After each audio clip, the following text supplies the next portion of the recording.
Assalamualaikum warahmatullahi wabarakatuh. Alhamdulillah, wassalatu wassalamu ala rasulillah. Segala puji dan puja kehadirat Allah subhanahu wa ta'ala, juga salawat dan taslim kepada Nabi besar Muhammad sallallahu alaihi wasallam. Melanjutkan bahasan bedah buku Riyadhus Shalihin kita, ditulis oleh Imam Nawawi rahimahullah. Dan kita masuk sekarang bab larangan berbuat zalim.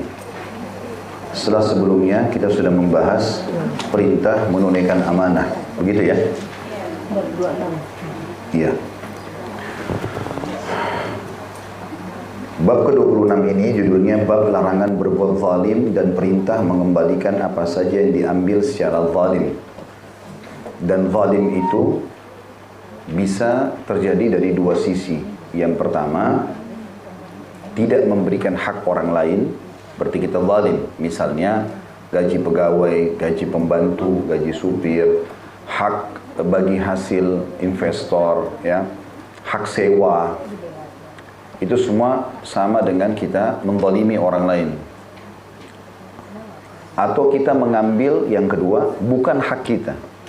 Itu juga kezaliman. Ya, meminum minuman, makan makanan yang bukan hak kita, zalim terhadap pemilik makanan atau minuman tersebut. Dan ini juga banyak sekali atau sangat banyak orang yang tidak paham, khusus poin yang kedua tadi ya. Kalau sebenarnya dia sedang berbuat kezaliman. Saya kasih contoh-contoh sederhana misalnya. Kalau teman-teman lagi diundang makan oleh orang lain, kan biasanya tuan rumah sudah tentukan porsi. Misal 100 orang, maka dia mungkin pesan 110 misalnya. Atau 100 juga misalnya dia anggap dia pesan pas 100. Misal di situ ada potongan-potongan daging, ada potongan tempe dan segala macam. Memang dia sudah atur satu porsi itu masing-masing satu-satu lauk misalnya. Lalu datang seorang tamu yang tiba-tiba saja ngambil 5 potong daging, 5 potong tempe segala macam, tanpa memikirkan nanti tamu lain ini dapat nggak. Nah, di sini dia bisa zalim kepada orang, karena memang dia bisa zalim kepada pemilik rumah, dia bisa zalim kepada tamu lain, gitu kan?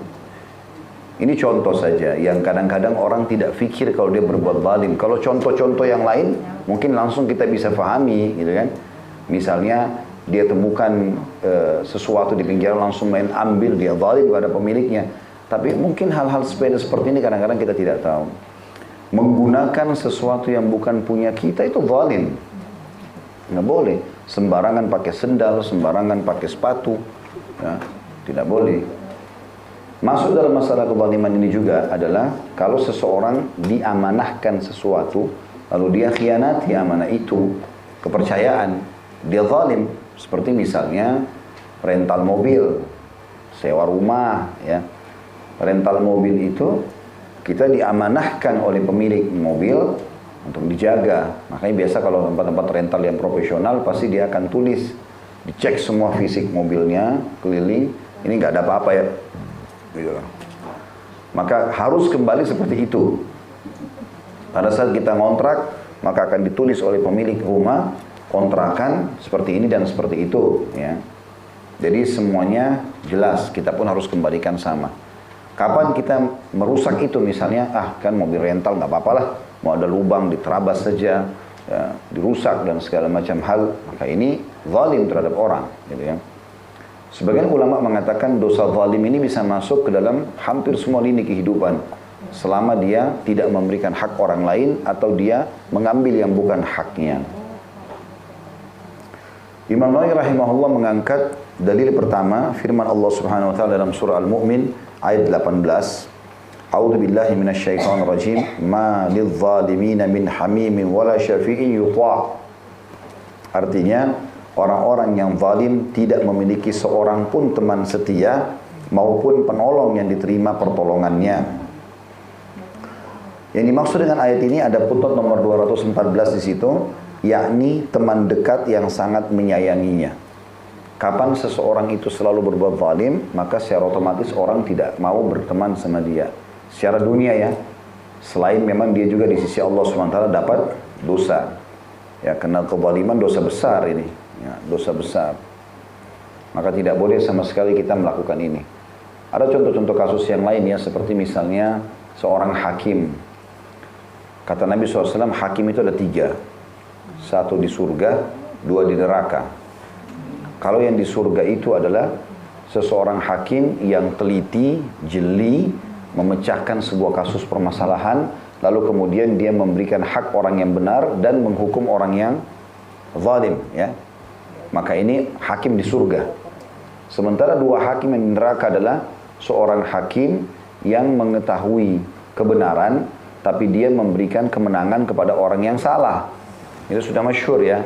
Kemudian yang ketiga adalah, ini masuk ke neraka juga, hakim yang kedua di neraka, seseorang yang tidak memperdulikan kasus permasalahan, dia dengan kebodohannya langsung main vonis saja. Misal terlalu panjang kasusnya mau dibaca, udahlah kamu yang menang, misalnya gitu. Nah itu bisa masuk neraka, gitu kan. Nah sekarang, kalau seandainya seseorang hakim mengambil keputusan yang salah seperti ini, banyak sekali pintu-pintu dosa di situ.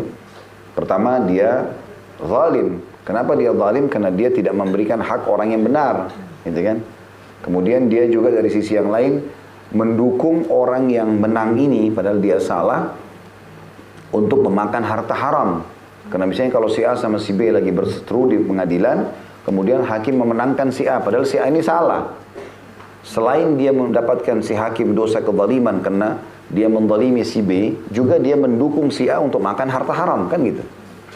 Kemudian yang ketiga dosa yang lain juga adalah dia mendukung pengkhianatan, itu juga pengkhianatan. Karena akan ada rekayasa data yang disiapkan oleh si A untuk memenangkan kasus dari si B. Nah, ini dosa juga, ini semua dosa besar. Ini semua dosa besar. Gitu. Oleh karena itu supaya tidak terjadi kezaliman, banyak sekali kiat-kiat syar'i ya.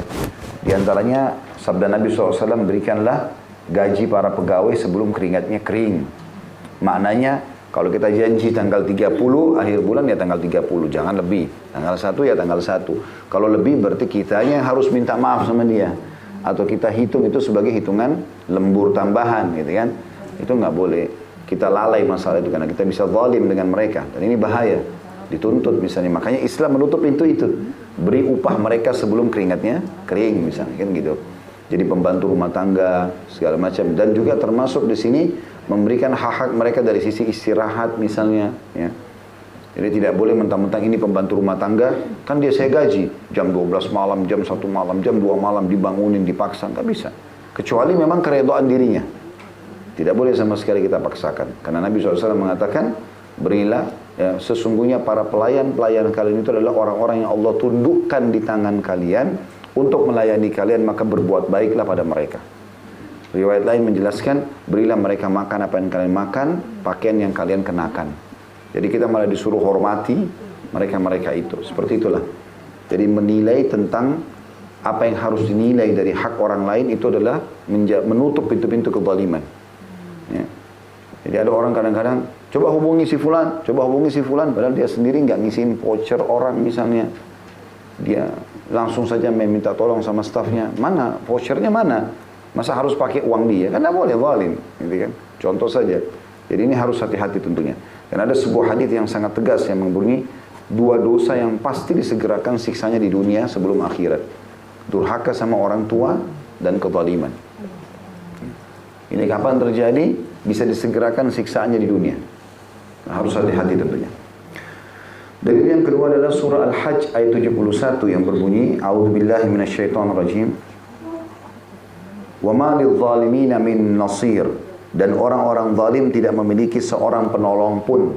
Maksudnya Allah Subhanahu wa taala akan mengalihkan orang yang zalim ini agar tidak ditolong oleh siapa-siapa. Jadi walaupun orang mau menolongnya tidak bisa, terhalangi. Adapun hadis-hadis yang bicara masalah bab ini adalah antara lain hadis Abu Dzar radhiyallahu anhu yang telah disebutkan pada bab mujahadah. Ya, ini ada di nomor 113 hadisnya ya. Nomor 113.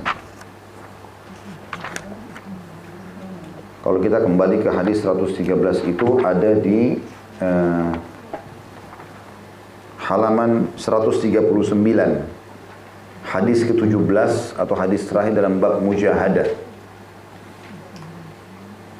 Ya, ini pernah kita rincikan panjang lebar, dan hadis ini adalah hadis yang sangat agung, mulia sekali. Kata Nabi SAW, Allah berfirman, Ya ibadi inni haramtu dhulma ala nafsi wa ja'altuhu bainakum muharraman fala tadhalamu. Wahai hamba-hambaku, aku telah mengharamkan kezaliman terhadap diriku. Allah tidak akan menzalimi hamba-hambanya. Semua akan menemukan sesuai dengan kadar perbuatannya. Bahkan Allah itu sangat dermawan. Kalau orang berbuat baik dan patuh diberikan tambahan bonus. Kalau orang melakukan pelanggaran hanya dihukum sesuai dengan kadar pelanggarannya saja. Hai hamba-hambaku, aku telah mengharamkan kezaliman terhadap diriku dan aku jadikan haram di antara kalian.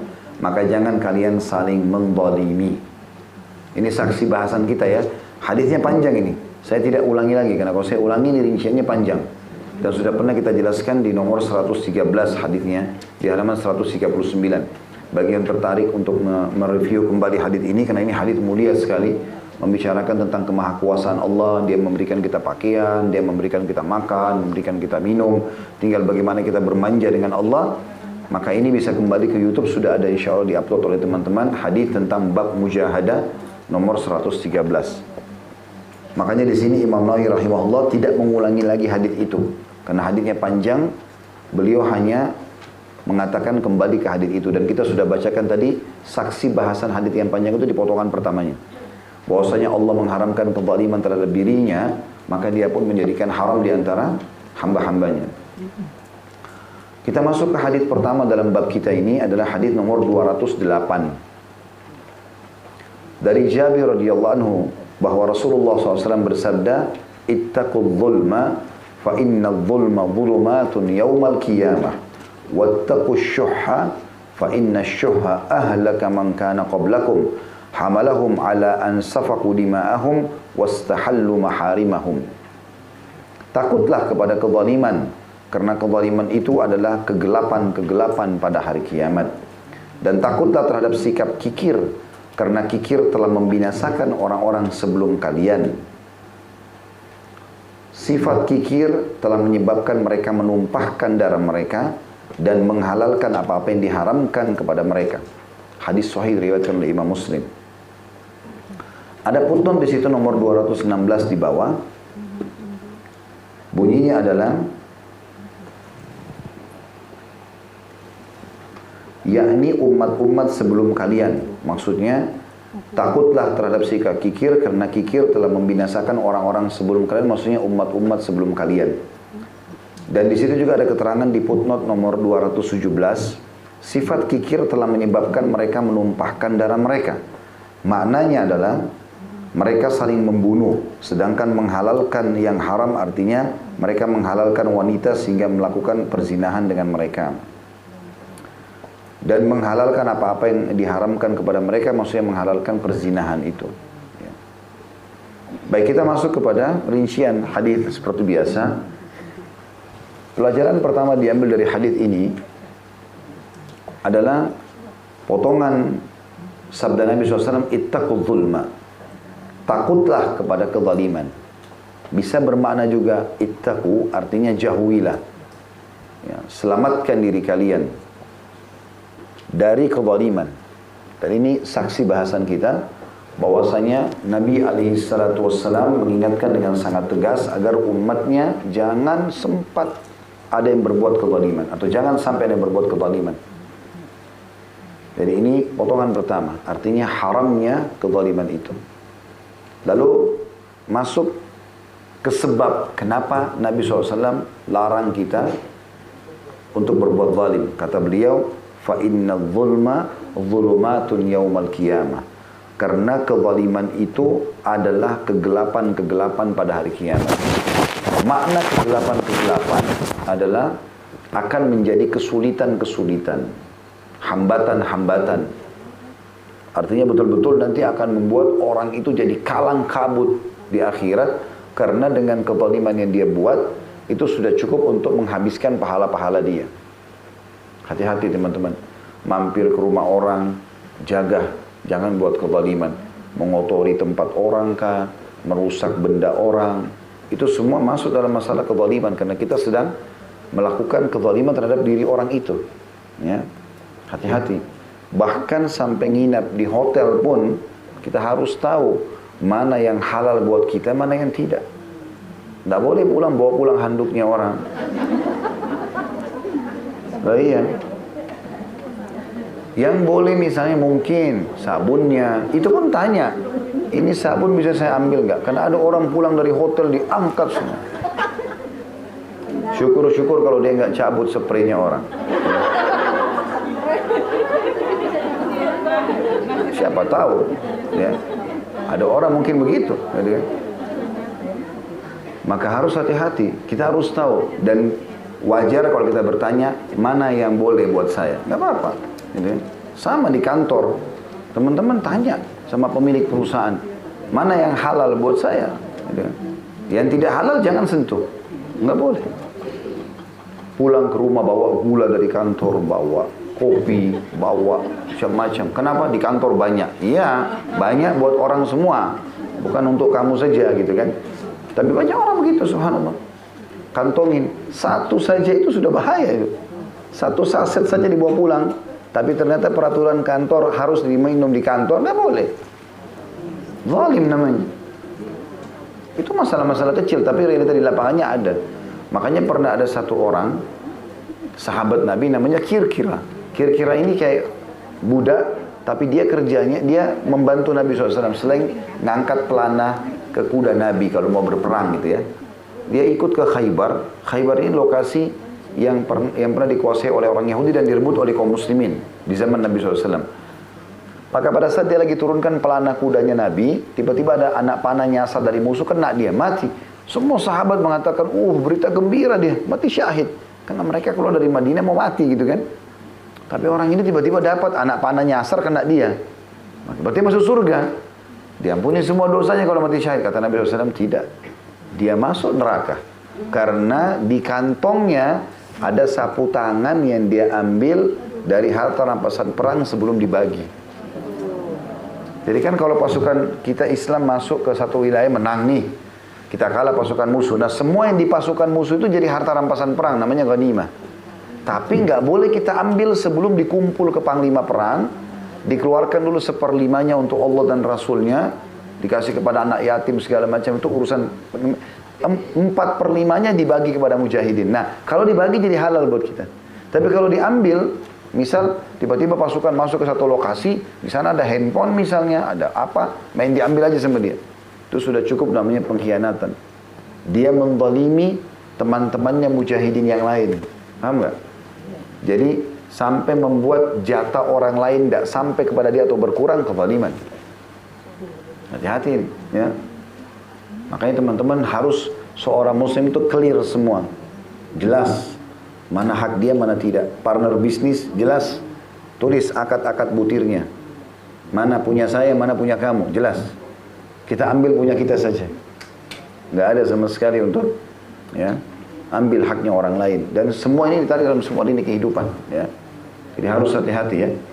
Begitu juga kalau kita tarik dalam masalah rumah tangga. Jangan cuma tahu tuntut hak. Ibu-ibu ini paling banyak begitu. Sibuk haknya terus dituntut. Tapi hak suaminya lupa. Kalau haknya dia harus dipenuhi. Suaminya sendiri mana? Gitu ya. Hati-hati. Itu kezaliman semua. Ya.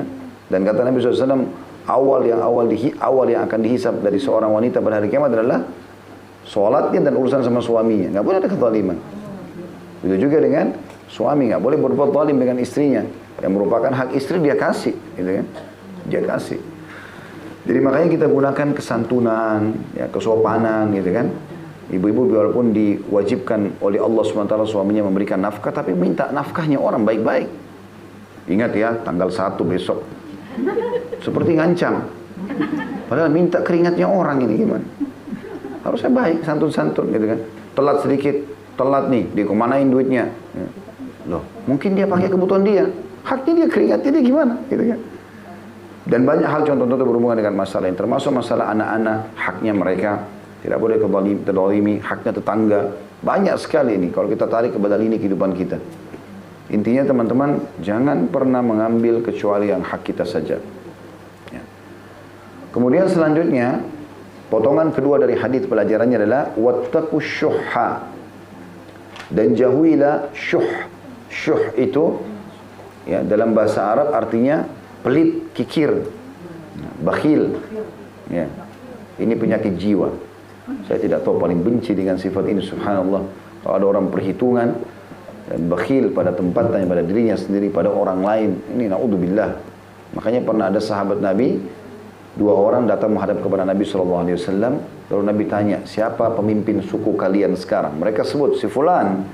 Kata Nabi SAW, bagaimana orangnya? Orangnya rapi, bersih, berwibawa, gagah, wangi, segala macam. Banyak kelebihannya secara fisik. Cuma ya Rasulullah, bakhil. Pelit. Gak mau berbagi pada anggota-anggota sukunya. Gitu kan? Dia saja yang dipikirkan dirinya. Kata Nabi SAW, penyakit jiwa apa yang lebih buruk daripada bakhil itu? Kikir. Ya. Makanya supaya tidak terjerumus ke situ, kita harus datangkan lawannya. Lawannya dia dermawan, royal. Tidak akan pernah bertemu antara langgengnya rumah tangga, persahabatan, partner bisnis, semuanya ini kecuali dengan royal. Kalau royal suka memberi, maka otomatis orang akan suka. Apa saja dia selalu memberi, apa saja dia selalu memberi, gitu kan? Dinukil sebuah kisah seorang salafus saleh, saking dermawannya, temannya pernah terlilit utang. Maka dia datang kepada temannya sebelum temannya bicara. Dia datang langsung dia tawarkan. Saya tawarkan kepada kamu modal usaha. Kamu kembangkan modal usaha, bayar utangmu. Dia bilang baiklah. Lalu temannya itu orangnya amanah, cuma tertipu orang. Kemudian dia kembangkan satu usaha, dia beli produk, dia buka sebuah tempat, baru dibuka hari pertama, tiba-tiba semua barangnya dibeli oleh orang. Habis. Untung dia. Ya. Kemudian dia jual yang kedua, dia beli lagi barang yang sama, besoknya habis lagi dibeli. Dia melihat ini luar biasa berkahnya Allah. Sampai utangnya lunas. Ternyata terakhir teman-teman dia tahu siapa? Yang beli barangnya temannya sendiri, pemberi modal itu. Saking dermawannya dia yang kasih modal, dia yang beli produknya temannya. Tapi temannya nggak tahu. Ada nggak orang begitu zaman sekarang? Nah, perhitungannya luar biasa. Bakhil, penyakit jiwa. Ya. Maka itu contoh saja. Dan sifat dermawan ini adalah sifat yang sangat luar biasa. Makanya sifatnya Allah akramul akramin. Zat yang maha dermawan. Nah, ciri kedermawanan adalah memberi sebelum diminta. Itu ciri puncak kedermawanan seseorang, memberi sebelum diminta. Ada orang begitu, subhanallah. Ketemu sama siapapun, orang miskin, orang kaya, selalu dia kasih. Itu dermawan namanya. Itu ciri kebaikan, ya. Sifat yang positif dalam agama Islam. Ya. Dan ini kalau kita munculkan dalam diri kita sering memberi, maka otomatis kita jauh dari penyakit kikir ini atau bakhil. Karena Nabi SAW bilang di sini, wattaqus syuhha. Perhatikan digunakan kalimat yang sama, ittaqu, mirip dengan potongan pertama. Lihat nggak bahasa Arabnya? Kan ittaqu itu artinya takutlah, selamatkan diri kalian, jauhi, hindari, maknanya semua sama itu. Maka takut kalian dari sifat kikir. Nabi SAW suruh kita takut supaya jangan bakhil, jangan pelit. Ya, harus royal. Kapan kita royal? Selama itu dalam jalan kebaikan, maka terbuka pintu rezeki dari langit. Allah SWT akan bukakan itu. Lalu dijelaskanlah, kalau tadi kezaliman sebabnya kenapa kita dilarang, karena nanti akan menjadi kegelapan pada hari kiamat. Banyak tuntutan-tuntutan datang, gitu kan? Karena semua orang yang kita zalimi akan datang nuntut, ya Allah, si fulan pernah caci maki saya, ya Allah, si fulan pernah ambil hak saya, si fulan pernah begini dan begitu, maka akan habis pahala kita. Kalau kikir, ada sebabnya. Di sini disebutkan sebabnya, fa inna syuhha ahlaka man kana qablakum. Karena sifat kikir itulah yang telah membinasakan orang-orang sebelum kalian. Memang apa bentuk kebinasaannya ya Rasulullah? Nabi jelasin. Gara-gara mereka pelit, muncullah dua keburukan di sini. Yang pertama adalah hamalahum ala an safaku dima'ahum. Mereka saling bunuh-membunuh. Jadi karena pelitnya, akhirnya tidak ada royalitas, maka secara otomatis saling bunuh-membunuh antara ahli waris sama yang lainnya. Ya. Bahkan ada anak membunuh orang tuanya supaya cepat dapat warisan. Ya. Menumpahkan darah. Karena pelitnya ribut rumah tangga. Ya. Karena tidak mau memberi ke istri, istri tidak mau berbagi pada suami. Ribut gara-gara itu. Dan bisa bukan mustahil karena ribut akhirnya saling bunuh-membunuh. Dan sekian banyak kasusnya. Intinya memang ujung-ujungnya bisa membuat ya, orang saling bunuh-membunuh. Yang kedua, wastahallu maharimahum, dan mereka menghalalkan apa-apa yang diharamkan kepada mereka. Maksudnya akan melakukan perzinahan. Di situ dikatakan dalam terjemahannya ya, di footnote nomor 217. Sedangkan menghalalkan yang haram artinya mereka menghalalkan wanita sehingga melakukan perzinahan dengan mereka. Artinya orang yang bakhil itu, uang-uang yang mereka pelitkan, umumnya larinya kepada yang haram. Kalau haram dia royal. Karena dia tutup pintu royal kepada halal, maka dia royal kepada haram. Sama istrinya dia bakhil, sama suaminya dia bakhil. Tapi kalau sama selingkuhannya luar biasa. Kan begitu. Maka dia malah royal. Ini kenapa? Karena bermula dari sifat bakhil itu. Muncul salah langkah atau salah eksekusi di lapangan. Muncul penyakit itu yang Nabi SAW sebutkan. Akhirnya mereka menghalalkan perzinahan tadi. Dan itu yang terjadi umumnya ya. Karena berawal daripada sifat bakhilnya itu atau pelitnya itu. Tapi saksi bahasan kita dari hadis 208 ini adalah potongan pertama, ittaqul zulm. Takutlah kalian kepada kezaliman itu. Ya, kalau masalah kikir ini sebenarnya bukan bahasannya, tapi karena disebutkan dalam hadis maka kita rincikan juga tadi. Hadis yang kedua dalam bab kita ini nomor 209. Artinya Bapak Ibu sudah belajar 209 hadis. Dari Abu Hurairah radhiyallahu anhu bahwa Rasulullah SAW bersabda, La tu'addanna al-huquqa ila ahliha yawmal qiyamah hatta yuqada lisyatil jalha'i minasyatil qarna.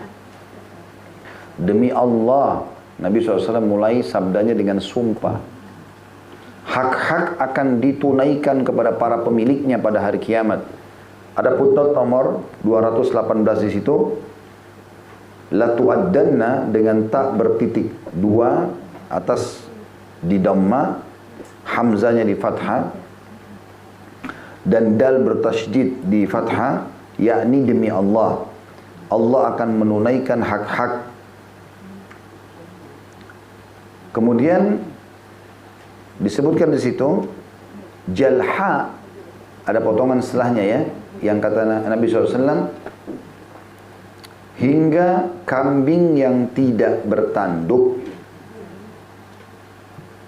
diberi hak qisas, hukuman balas terhadap kambing yang bertanduk. Di footnote yang sama masih 218 itu ditulis jalha. Di dalam bahasa Arab tadi dikatakan hatta yuqada lisyatil jalha, dengan jim di fathah, lam disukun dan ha tak bertitik, artinya tak bertanduk. Ini adalah keterangan yang jelas bahwa pada hari kiamat hewan-hewan akan dibangkitkan dan dikumpulkan di mahsyar sebagaimana dibangkitkannya manusia mukallaf. Manusia mukallaf maksudnya manusia yang terbebani dengan hukum, ya. Bahasa Arabnya mukallaf. Termasuk anak-anak kecil dan orang gila. Semua akan dibangkitkan dan akan dituntut atau akan diberikan haknya kalau terzalimi dan akan dituntut kalau orang menzalimi. Pelajaran dari hadis ini yang kita bisa ambil adalah bagaimana Nabi SAW telah mengingatkan kepada kita agar sebelum meninggal dunia harus segera menyelesaikan hak-hak orang lain, apapun sifatnya. Kalau Bapak Ibu lupa, berdoa kepada Allah Subhanahu Wa Taala, minta agar diberikan petunjuk. Ya Allah, berikanlah aku petunjuk kalau masih ada hak-hakmu, hak makhlukmu yang belum hamba ini tunaikan, ingatkanlah, mudahkanlah. Ya, mudahkan itu. Jadi kita tidak pernah tahu. Saya sering atau kadang-kadang menjadikan sebagai doa ini. Beberapa hari lalu sempat ada yang WA ke istri saya, kebetulan rupanya ini istri dari seorang yang pernah bekerja sama kami di restoran, gitu kan. Orang ini mungkin berhenti bekerja dari 5-6 tahun yang lalu. Dia ada kegiatan, dia harus pergi ke Jawa Tengah, dia pegang. Kemudian pernah satu waktu dia lembur, ada hak dia yang 500.000 rupiah, tidak besar, yang sudah kami janjikan. Seingat saya sudah saya kasih gitu. Tapi setelah 5-6 tahun berjalan, istrinya WA ke istri saya, dia mengatakan, maaf Umi, saya cuma mau memastikan apa memang dulu hak suami saya itu yang 500.000 sudah dikasih belum? Mungkin ini bagi kita, untuk apa orang ini WA, kan sudah dikasih dulu gitu kan. Tapi saya langsung ingatkan istri saya, jangan dianggap negatif, karena bisa saja ini peringatan dari Allah. Siapa tahu memang saya yang lupa. Bersyukur Allah ingatkan. Nggak apa-apa, kasih langsung. Jadi selesai. Contoh saja. Ya mungkin itu efek daripada doa yang kita sampaikan, kita nggak tahu. Jadi tiba-tiba Allah ingatkan, lebih baik kita ingat di dunia daripada di akhirat kan gitu. Walaupun kita mungkin yakin sudah memberi, sedekah aja kasih, nggak masalah. Siapa tahu memang kita lupa kan gitu, kita nggak tahu, apalagi sudah berjalan sekian tahun. Ini contoh saja ya. Ini bisa masuk ke dalam semua lini kehidupan kita. Jadi hati-hati teman-teman, hati-hati. Kalau ibu-ibu pernah punya seorang pembantu, mungkin pernah ibu zalimi, lupa kasih gaji, terlalu paksa dia bekerja, ada nomor teleponnya, sampaikan maaf. Maaf, gak ada ruginya, maafin saya. Kalau masa ada kamu kasih dia hadiah baju ke apa, yang penting jangan ada hisab hari kiamat, aman. Daripada ngotot-ngototan, egois, enggak, untuk apa, gitu segala. Oh ini bahaya, masalah ini. Berat, ya. Apa kata Nabi SAW? Kalian harus demi Allah menunaikan apapun kepada pemiliknya. Walaupun dia itu adalah pegawai kita atau orang bawahan kita misalnya, dan dia punya hak. Kalau tidak, maka akan dia ambil haknya itu di hari kiamat. Jangankan kalian, seakan-akan Nabi mau bilang begitu ya. Domba yang tidak bertanduk, kalau ditanduk oleh domba yang bertanduk, tanpa sebab Allah bangkitkan dan Allah hukum yang bertanduk itu. Domba bagi kita mungkin hewan tidak berakal menurut manusia begitu ya. Tapi tetap harus ada alasan kenapa dia tanduk temannya. Allah adili semua. Barahan kiamat. Kalau domba saja diadili kena menanduk, bayangkan saja kalau tanduk itu.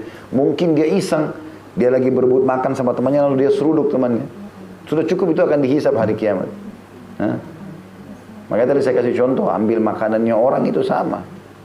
Ya, dan seterusnya lah, hal-hal yang lain ya. Harus hati-hati teman-teman sekalian, hati-hati. Mungkin teman-teman ada yang laundry di luar, begitu kembali, ternyata bukan pakaian kita, kembalikan. Jangan tiba-tiba, oh karena bagus ambil. Atau misalnya, bukan pakaian saya, buang aja di sampah. Untuk apa kembaliin jauh-jauh, misal, nggak boleh. Zalim, gitu kan, nggak boleh sama sekali. Dan sekian banyak contoh-contoh lah. Ini harus pokoknya intinya amanah semuanya.